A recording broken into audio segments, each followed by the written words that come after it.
Shalom Vacha. La Grèce et Rome. On sait très bien que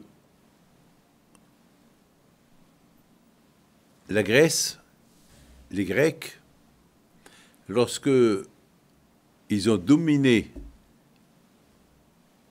Israël et dominé les Juifs, ils avaient la possibilité de détruire le Beth Amikdash. Mais ils ne l'ont pas détruit.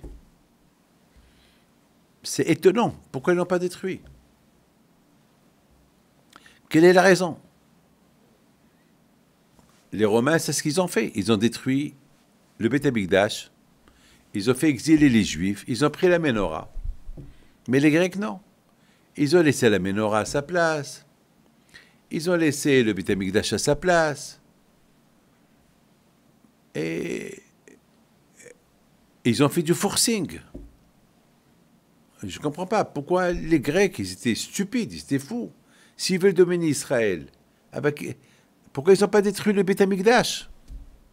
Le Beth Amikdash, c'est les yeux des Juifs.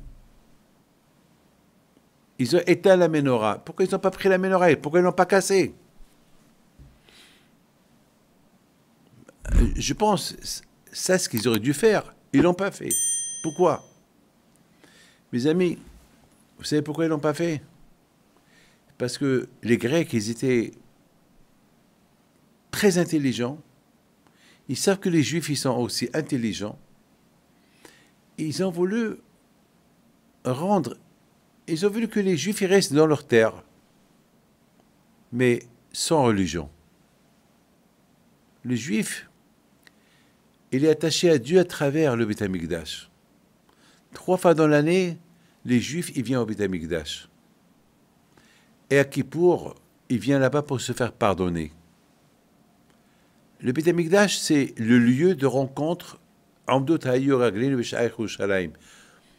lieu de rencontre de tous les Juifs d'Israël, ça se faisait au Beth Amikdash.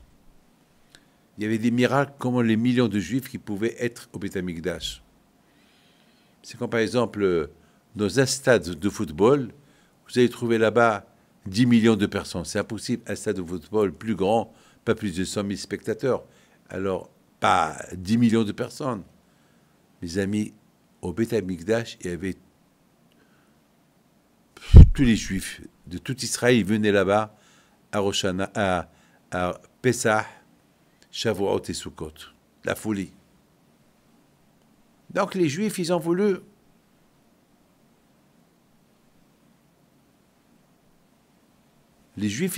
rester toujours attachés à Dieu à travers le Beth Amikdash.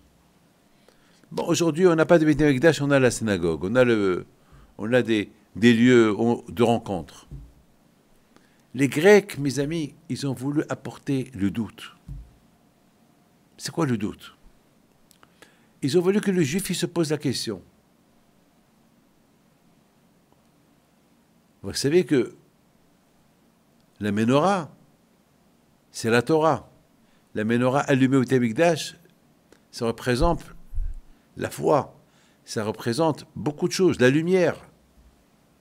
Alors les Grecs, ils disent aux Juifs, voilà, votre Ménorah, elle est éteinte. Dans le Beth Amikdash, on ne pouvait pas imaginer qu'on pouvait faire rentrer là-bas des cochons et les sacrifier sur l'autel de sacrifice. Et les Grecs, c'est ce qu'ils faisaient. Alors les Juifs ne comprenaient pas comment, dans la maison du bon Dieu, les Grecs, ils font ça. Et les Grecs vont dire, ben, vous voyez, il n'y a pas de Dieu. S'il y a un Dieu, pourquoi il ne sauve pas sa maison? Ça, Vous dites que le Beth Amikdash, c'est la maison du bon Dieu. Regarde, qu'est-ce qu'on est en train de faire ici? Où est votre Dieu? Et les Juifs, ils n'avaient pas de réponse. Vous imaginez, pendant 52 ans, ça a duré tout cela. Et à la fin, les Juifs, ils ont commencé petit à petit, jusqu'à qu'ils se sont relâchés de la religion juive. Ils se sont éloignés, petit à petit, jusqu'à qu'ils se sont assimilés avec les Grecs. Par contre, mes amis, Rome, ils avaient une autre tactique. Rome, ils ont dit, nous, on veut éviter ce qui s'est passé à l'époque des Grecs.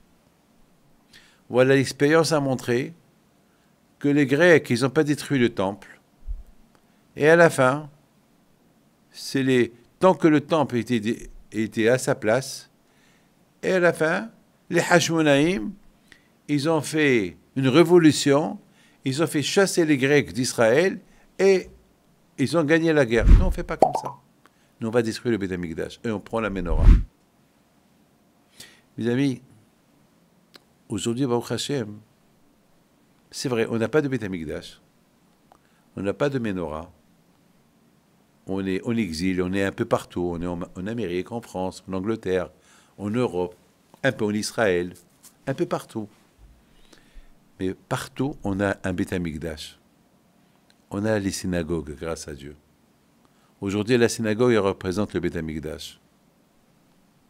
Mais, mes amis, dans chaque synagogue, lorsqu'on prie, on prie en direction de Yerushalayim.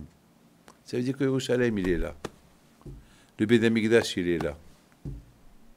Il n'y a pas de Beth Amikdash, il est détruit. On attend Mashiach pour le construire, mais grâce à Dieu. Mais mes amis, je voudrais vous raconter une histoire.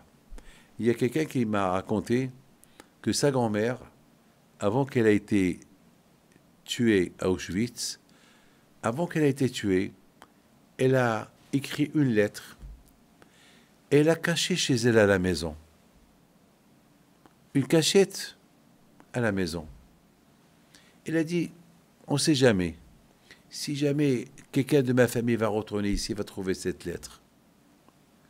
Mes amis, ils l'ont pris à Auschwitz et ils l'ont tué, bien sûr, avec toute sa famille. Il y a quelques années, il y a une famille qui habite à Vienne, en Autriche. Ils reçoivent une lettre de Yad Vashem. Yad Vashem, c'est eux qui ils ont un peu tous les dossiers des Juifs d'Auschwitz. Et ils ont trouvé, ils ont écrit à cette famille qu'ils ont une lettre que ça pouvait être que l'une des grands-mères ou de la famille à eux. Ils sont arrivés, ils ont vu la lettre, et c'était elle, c'était la grand-mère. Et qu'est-ce qu'elle a écrit là-bas? Je sais que je vais mourir, je sais qu'ils vont me tuer, comme qu'ils ont fait à beaucoup, mais je ne sais pas qui va lire ma lettre, mais je sais qu'il y aura des Juifs de ma famille qui vont rester vivants. Continuez à vous battre, n'abandonnez pas Hachem, soyez forts, ayez le bitachon en Akadosh Baruch Hu, ayez la émouna en Akadosh Baruch Hu, et ne vous posez pas des questions pourquoi on m'a tué. Je vous embrasse, mes petits-enfants que je n'ai pas connus encore. Elle a signé son nom. Voilà mes amis, et j'ai vu la lettre, la photocopie de la lettre. C'est ça la Ménorah, que le bon Dieu protège dans la santé et bonne fête de Hanouka.